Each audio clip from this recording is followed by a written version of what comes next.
Hey everybody, this is Steve Sanders here. I just had a couple thoughts after teaching the class this weekend, and I really wanted to say thank you again. Had a lot of fun teaching you.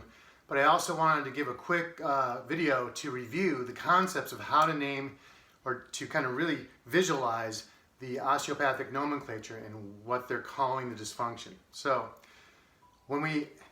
best thing to do is just come and just stand up with me and just stand up, and we'll do this physically, and then you'll kind of feel it, and then we kind of talk it through. So I'll try to do this fairly quick, but at the same time I want to make it pretty concentrated and also hopefully get the point across. All right, here we go. So inflection, so your body's going to be the whole body of the vertebrae.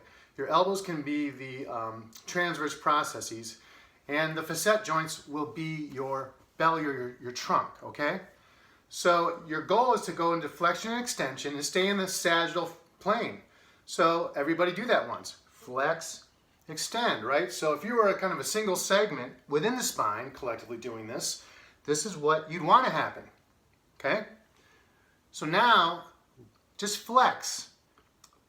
Now, from here, I want you to, let's see, put your hand on your back hip, okay, to pretend you're like a restriction on this facet joint area. So you're kind of imagining that other arm is still out like this. And do that while you're bent forward. Just put your hand on your hip like this. Now, bend a little bit more forward. No problem, right? Flexion is good. This segment is flexed. It likes it here. It can do this all day. Now, don't let your shoulder and your elbow move and try to come back up and see what happens. I have to kind of deviate around that. So the segment is staying flexed. That's the problem. It's not coming back into extension. So that part of the segment, at least, is staying flexed. As a result, what happens to the rest of the segment? It ends up side bending and rotating to the right in this case. So I have a flexed, rotated, side bent right dysfunction because it wants to stay kind of down here. The only way I'm going to discover this is if, not by going into flexion, we already discovered that looks normal. But if we try to go into extension, then we find out that something is flexed. So the osteopathic nomenclature calls it what it is. So let's try this again with a different one. I want you to grab as much skin and, well, I can get some. Hopefully I'm not alone on this. Grab a good amount of flesh and now do a back bend. So an extension, I'm fine with this. This is no problem. Now, don't let your skin go, right? Because what'll happen is it'll start to generate pain. Go figure, right? A restriction that you try to force beyond what it likes will give you a dysfunction. So in this case, now I can just go into more extension. So the segment is now an extension. Now when I try to go into flexion, I'm not going to let that go. And as a result, as I try to avoid any extra tension in that skin pinch, my body has to deviate around out of that sagittal plane. And as a result of staying happily in extension and not wanting to leave, or dysfunctionally in extension, this segment ends up rotating and side bending to the right. So I have an ERSR dysfunction. So that's kind of how it works. Again, I can't know that I have a extended dysfunction or something that won't leave extension until I go the opposite direction into flexion. So the trick is, when you're assessing, if you see a dysfunction when the person's going forward into flexion, then it's staying E. So the first letter would be E. The next two letters, RS, are free. And whatever it ends up doing as a result of wherever the restriction is, whatever's more posterior, well, that's just like handlebars on a bicycle. That's the way the whole segment is turned. So the osteopaths name it off the whole segment, three-dimensionally what it's doing. The only problem is that little playing both sides of the chord, that game of opposites, right?